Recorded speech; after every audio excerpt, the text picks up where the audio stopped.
Today's episode, we're going to go over why Gen X and Millennials are struggling financially and what to do about it.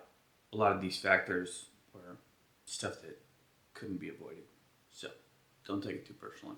The first problem was increase in productivity after about the 1960s.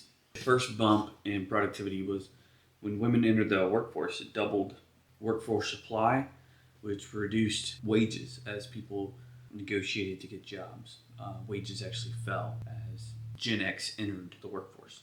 After a while, not too long after that, it got to the point where you had the electrification and automation of simple tasks. ATMs coming out, tellers lost their jobs. More banking branches open, but tellers lost their jobs. And this occurred pretty much everywhere. Factories, especially chemical plants, everywhere you could that could be automated to a degree was automated because it was cheaper to buy a machine once than it was to continually buy someone's time every year. Productivity increases again as electrification and automation more or less take over more roles in production.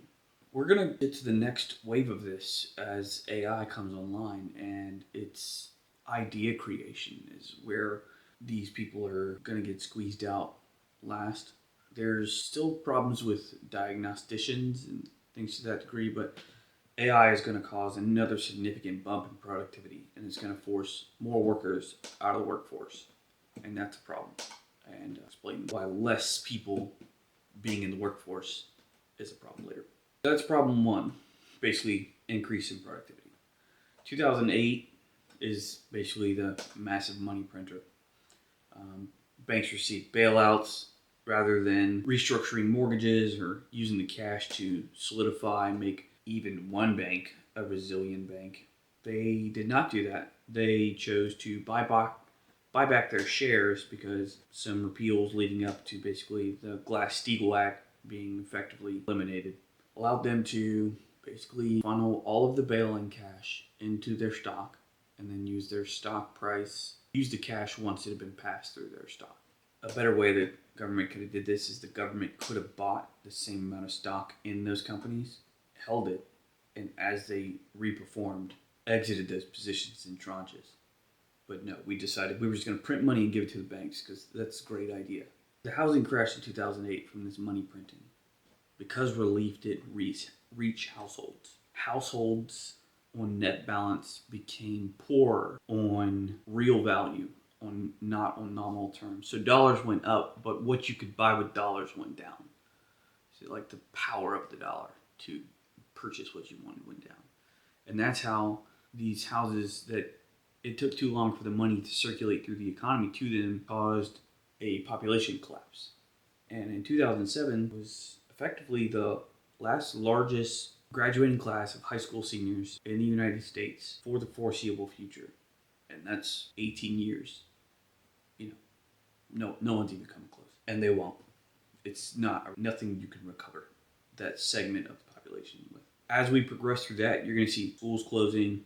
You're already seeing universities closing because now they're having to try to attract more and more students to colleges. And as those students spread themselves out with acceptance letters, they become unable to be financially stable as a business model of education. Multiple universities are going to begin closing, especially over the next 4 years. It's just going to happen.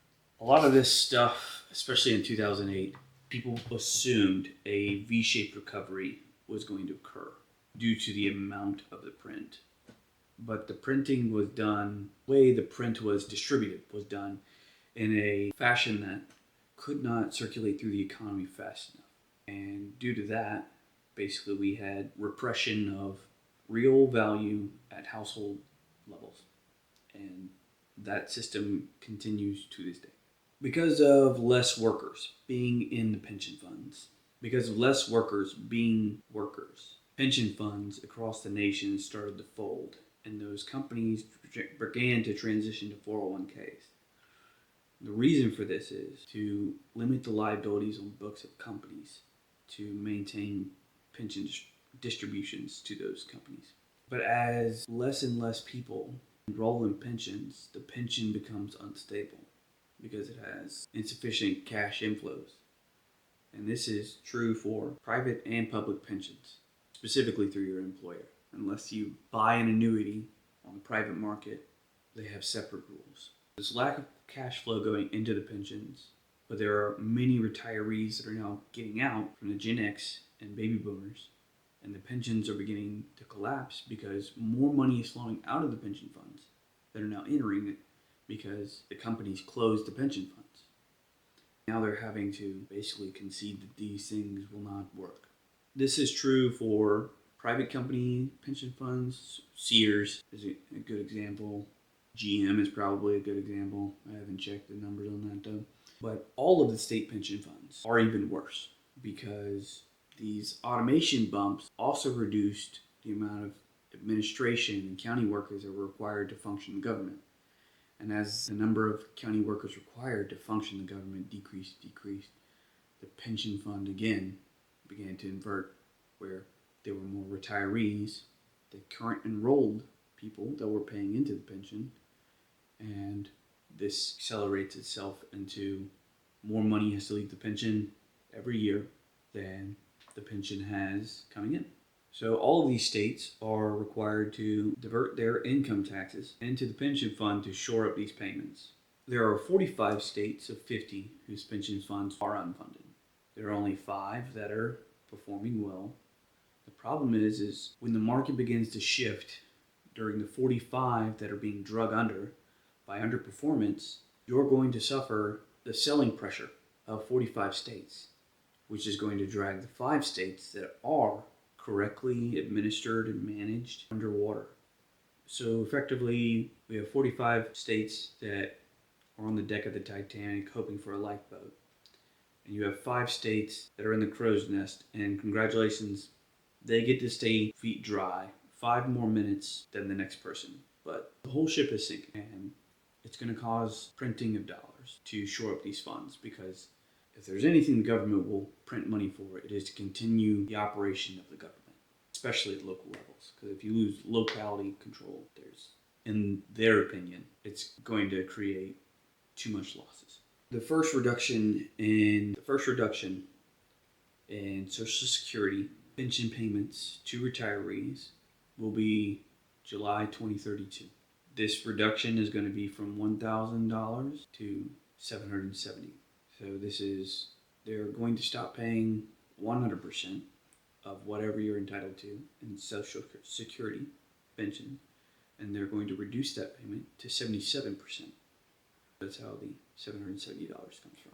Reduction is stated on Social Security as 77% payments will begin on July 2032 when the pension fund is unable to make payments. They could divert funds from another trust fund that they have in their capacity, but at most this would only buy about 10 years. So it's not even really a viable long-term solution. We're not even going to talk about it. In case you're wondering who the worst states are, Illinois, New Jersey, Connecticut, Mississippi, and the bonus gold star for the worst pension fund anywhere inside the United States of America is Puerto Rico. And they hate the people down there running the pension fund. That's all I'm going to say. You can look up how things have killed Puerto Rico, such as the Jones Act and the Puerto Rico pension fund austerity measures they've implemented there are a textbook of how austerity measures for the government don't work when you only do austerity measures. The best states, again, these are the ones that are better but still in the sinking boat, are Alaska, Tennessee, Wyoming, North Dakota, Utah. So if you're there, stay there for a while. All right, so those are the problems. Now we're going to get to the solutions, because those matter more. And right now, the first set of solutions we're going to talk about are solutions that you can do within your own personal finance. Then we'll get to the things that the government must do to basically intervene to stop the United States from being just 50 separate states. Tactical money things that you should do. If your car is worth more than 1 year's salary than you currently make, you need to get rid of it. Ideally, you want a car that's valued at $10,000 or less to free up your cash flow. You only have one seat. The most people use their car for is driving from A to B to work and A to B to wherever. There is little to no value in increasing the cost of your car. We need to begin thinking of everything that you're going to do in the utility of what you are buying. And is it creating value for the cost that you are creating? Second thing, cancel subscriptions. I mean, you're not using all your subscriptions. If you have 4 TV subscriptions, you are not watching that much TV. You're not. So just stop wasting your money. Next one is where we get more aggressive. You need to create 4 income households. I don't care if it's with your friends. I don't care if it's with your family. Obviously, don't live with people who don't make you feel safe. That's just dumb, okay? But you need to create a 4 income household for 12 months. I don't care if you, your wife, and 2 kids have to sleep in the same bedroom. I don't care, because you are running out of time for when you're going to have the opportunity to buy the lowest interest rates pretty much you're ever going to see again for your life. And if you are not in a position to acquire a mortgage during that window, you will be screwed, period. So 4 income household frees up your cash flow to eliminate your debt situation. Unless you were buying up credit cards at 13% interest, and that's my rate. I'm sure yours is 19 at best. There's no way you're going to dig yourself out by being comfortable. You bought an entire year's worth of your future and you put it on a credit card.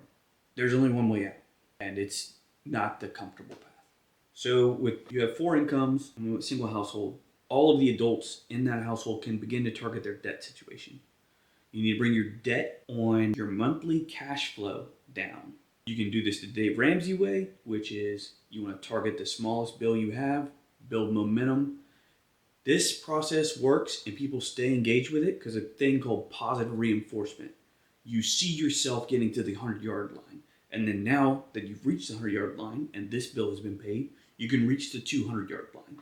And so you drive to the next 200-yard line. If you understand math, then you are better at personal finance than, I'd say, 85% of the people you talk to.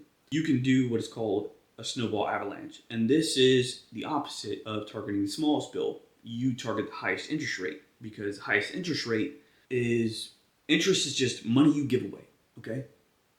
The principal balance is the value of the asset that you have to loan against.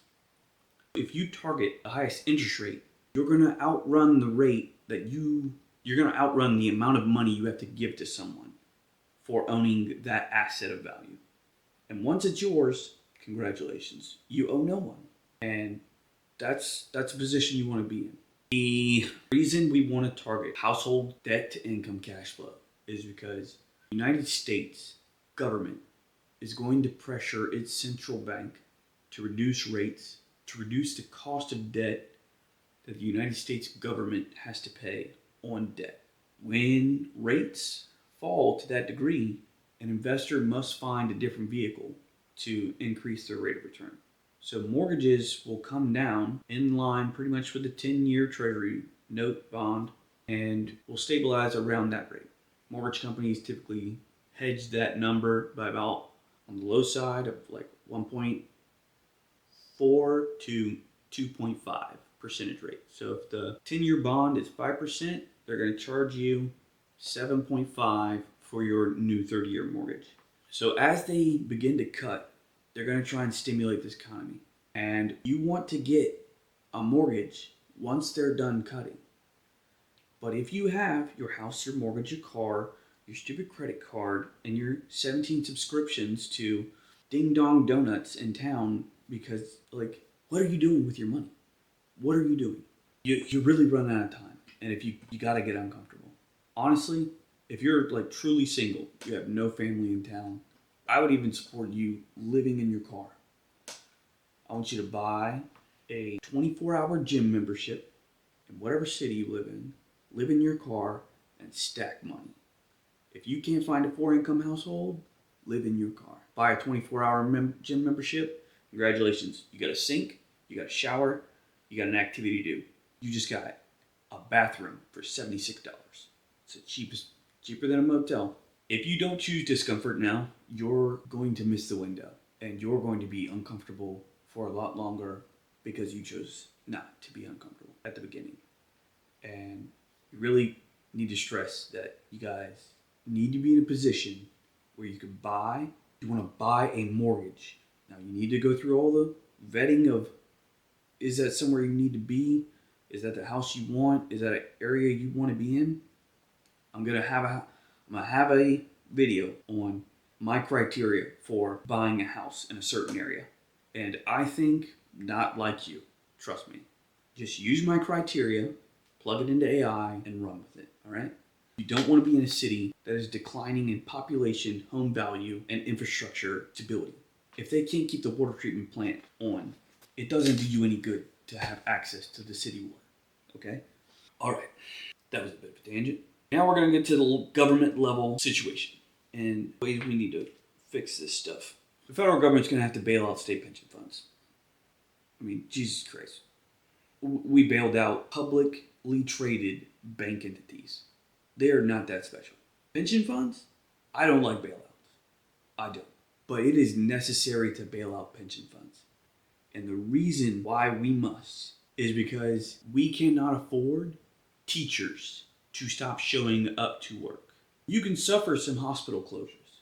You can suffer some firefighters not showing up. You can suffer some police officers not showing up to work. If teachers stop going to school to teach your children, you are screwed.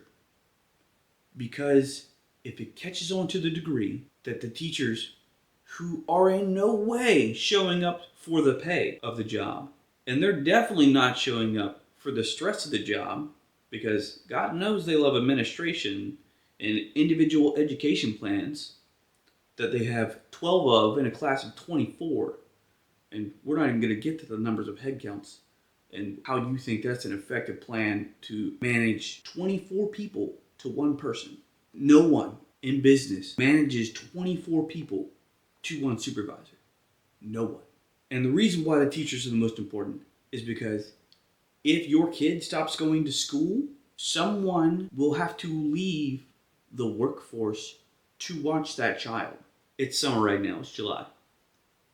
I have seen at least 6 kids die this summer because parents have put their kids in their car at their place of work with the air conditioner on while they are at work because they cannot afford not healthcare. That's another video. Go look at that one. They cannot afford childcare. They cannot afford childcare for 9 weeks of summer. So they are putting their children in their car while it's running on gas. The cars are running out of gas while their children are in the parking lot. And they are baking alive in the car. If that sounds like the country you want to live in, screw you too. Like, if we lose teachers to even like a marginal degree, because you got the majority of teachers are holding on by hair. If you increase a teacher's head count above 30, they're going to say it just isn't worth it anymore. Because their pension funds, they're going to find out are broke, which means they're not going to get a retirement. 2, they're going to get worked like a dog. And 3, you're paying them nothing.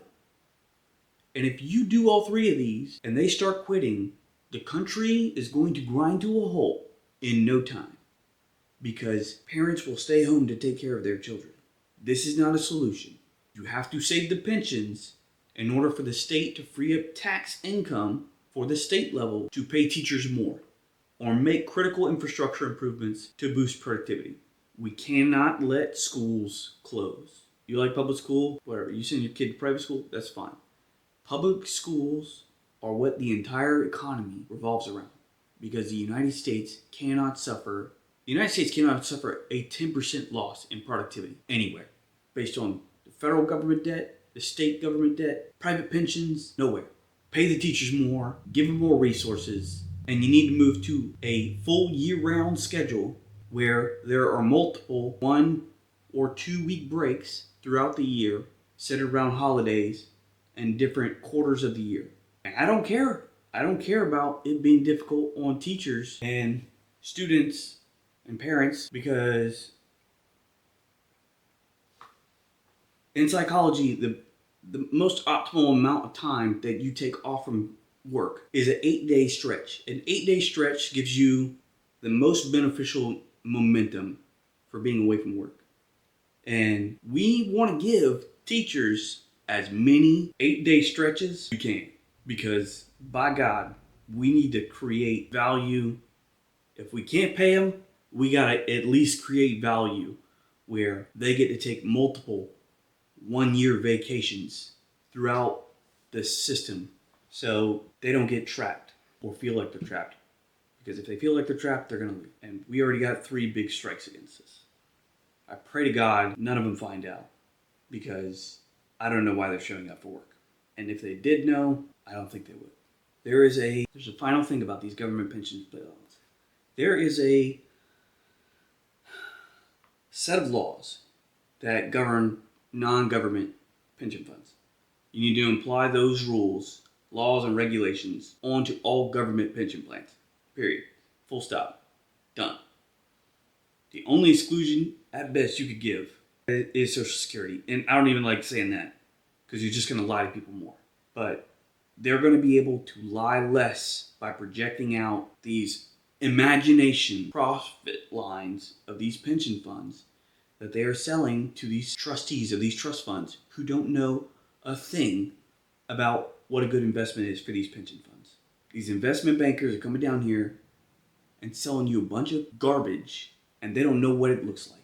Some of the things that are in this, a piece of this pension problem is in mortgages. So another government level intervention that must be conducted is mortgages must not extend beyond the median life expectancy of an American citizen, which forces banks to recalibrate to risk because there is a final deadline, which is going to mess with mortgage-backed securities and a ton of other stuff, because they're going to have non-conforming loans to form MBS assets. And I don't care. I know that's a little complicated, but let's say, I think it's 74 right now. So if you take out a loan at 44, you can get a 30-year mortgage. But some people are going to take out a reverse mortgage, or they're going to take out a mortgage at 61 years old because they're going to roll into Social Security next year. And when they do that, that's when they're dumping risk onto basically the banks. And by artificially inflating and stabilizing housing inventory, they're maintaining house prices at a level and value that isn't real, at a risk level that apparently they don't care about because they're just going to die. It's insane. It's insane. I cannot believe the number of people that will walk in at 61, 60 and get a new mortgage because they haven't saved for retirement. And that's only going to buy you at best 5 years. Okay, so that's what we have to do on the print to basically stabilize the government at the state level to secure state level pensions. Now we're going to have to talk about stabilizing households. And so that's what we have to do to stabilize government level bailout. But we're also going to do it in a way that I'll explain later at the end. Specifically by targeting pensions. It's not going to create inflation to the degree that putting $1,000 in your bank account will do. So that's the government stuff. Now we're on to the household stuff. The stuff that we can do for you. Oh gosh, it's the worst saying. And here's how you would do it. We're going to print a set amount of money. This set amount of money can be 50% of median household prices inside the United States, say over a 60-month period. So we're not getting some artificially inflated price at a 1-year inflation interval, which they will do to skew the data. It needs to be like a 5-year data set of median home price. Approximately that's going to be about $200,000, give or take. For this exercise, we're going to use $200K. We're going to print household debt $200K. 12 months of that is going to go directly to your mortgage to free up cash flow, so you don't have to make a mortgage payment for 12 months. That needs to be done because everything else that we're going to talk about is going to be a nightmare for everybody who's basically going to have to restructure every mortgage in America that's currently outstanding, because it's going to be too much paperwork to try and do it in 30 days. So you have to give mortgage lenders, brokers, and everybody 12 months to secure this stuff and do these restructurings. The remaining balance of that $200K is going to go to the principal of the loan. You're not allowed to sell your house. Okay? This is what I'm saying. You got to get to where you want to get by 2026.